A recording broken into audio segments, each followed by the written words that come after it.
ចាជំរាបសួរពុកម៉ែបងប្អូនជាទីគោរពនិងជាទីស្រឡាញ់ចាថ្ងៃនេះជួបជាមួយនាងខ្ញុំសំនៀងទៀតហើយក្នុងកម្មវិធី Cooking with Mommy ចាថ្ងៃនេះនាងខ្ញុំសូមបង្ហាញពីមុខម្ហូបត្រីបឹងកញ្ឆែតចាឥឡូវនេះកុំឲ្យខាត់ពេលយូរទៅមើលគ្រឿងផ្សំត្រីបឹងកញ្ឆែតរបស់យើងទាំងអស់គ្នាចាគ្រឿងផ្សំទី1នោះគឺមានត្រីស្រស់ហ្នឹងបងប្អូនចង់យកអាធំក៏បានយកអាល្មមប៉ុណ្ណឹងក៏បានហើយមានកញ្ឆែតស្លឹកក្រូចសើចខ្ទឹមក្រហមខ្ទឹមសអណ្ដែងអានេះវិញគ្រឿងបុកហើយចាគ្រឿងបុកហើយនេះគឺគល់ស្លឹកគ្រៃខ្ញុំបុកជាមួយនឹងរមៀតខាងនេះវិញម្ទេសក្រៀមអ្នកខ្លះគាត់ហៅថាម្ទេសឆ្អើរត្រីខកំប៉ុងស្ករសប៊ីចេងប្រេងឆាកាពិអំបិលទឹកអំពិលទុំនិងខ្ទិះដូងចាតោះឥឡូវទៅមើលពីរបៀបធ្វើទាំងអស់គ្នាចា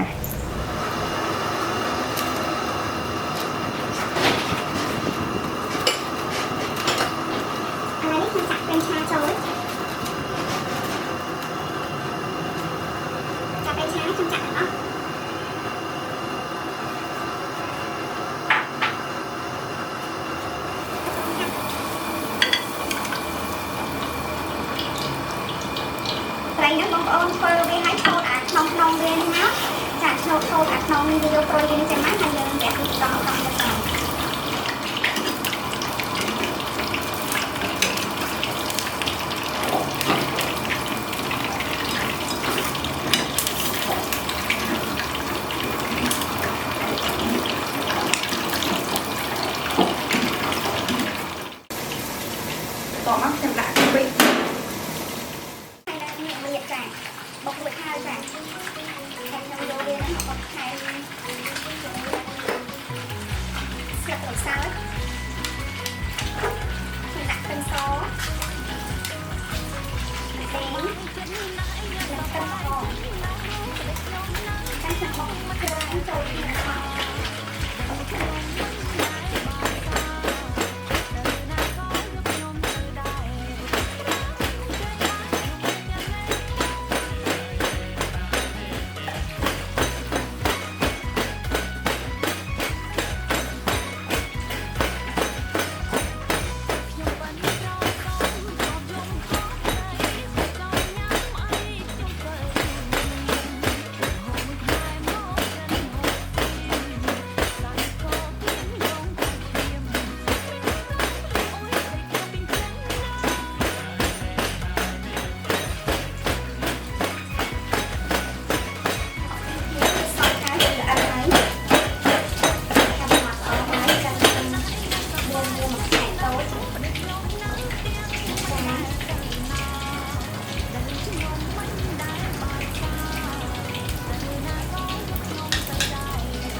ងគឺខ្ញុំដុសមកកូនចាយទុកទៅកោមកខ្ញុំស្រង់យកត្រីខកំប៉ុងយើងហ្នឹងបងប្អូនគេថាខ្ញុំយកត្រីនេះយកមកបុកបងប្អូនមានត្រីចាស់បងប្អូនយកត្រីទៅស្ងោរយកកសាច់ត្រីយកមកបុកក៏បានដែរតែនេះខ្ញុំដាក់ត្រីក្រខ្ញុំយកកសាច់ត្រីហ្នឹងណាដាក់ទៅ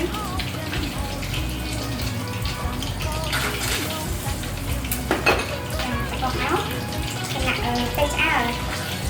ខ្ញុំច្រាំវាឲ្យអត់រួចខ្ញុំដាក់ចូលក្នុងនឹងទៅ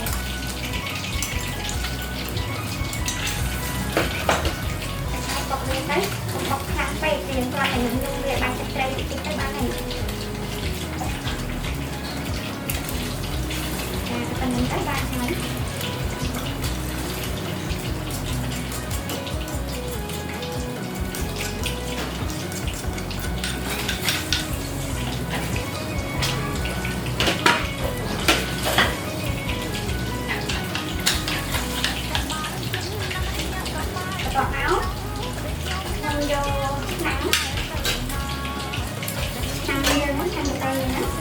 bột nó không chặt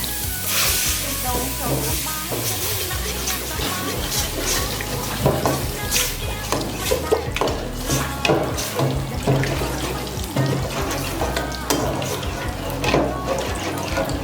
bị tạm mà sự bị bài dân á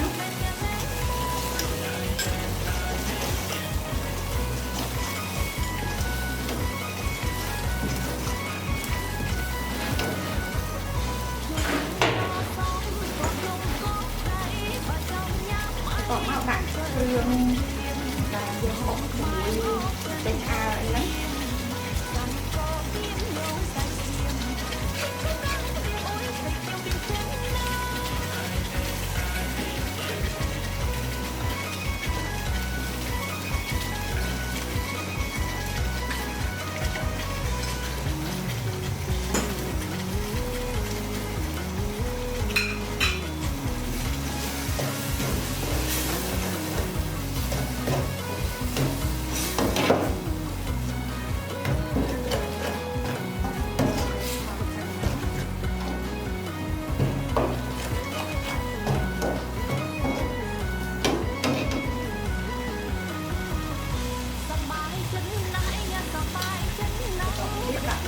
túng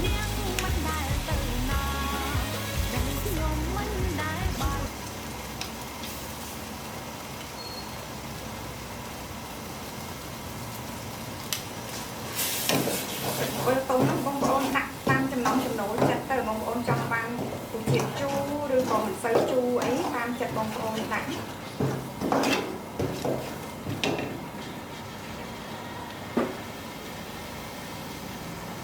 rồi mà tiếp cầm bơ đặt mùi cồn sạch pri cà phê đây mà còn máu bông bông đặt than tức lắm đặt than tức ỏi mà xong là mụn tây con trơn á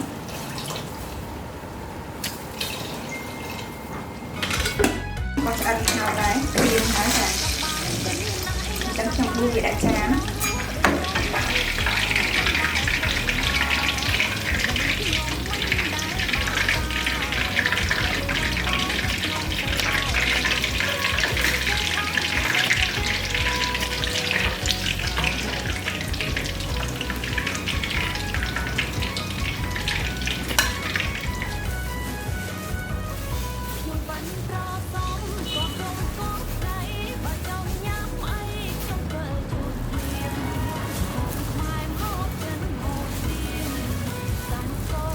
tôi thấy nhân vô tray để giờ bàn đường cồn mùi nấm cho mà đặt lên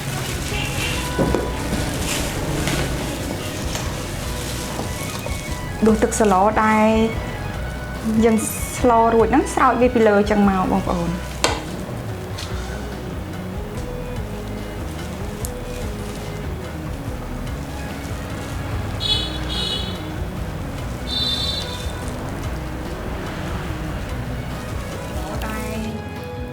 dân slo ruột nấm sao gây pì lơ chẳng màu bông ồn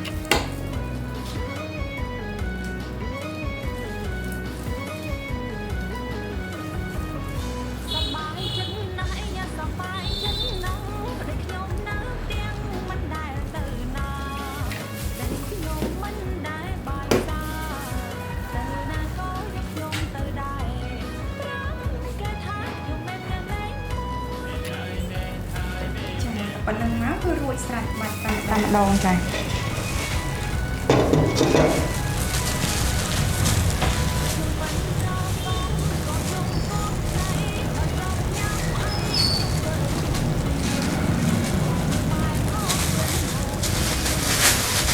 ឡូវនេះត្រីបឹងកញ្ឆែតដែលនាងខ្ញុំបានធ្វើហ្នឹងគឺរួចរាល់ហើយចា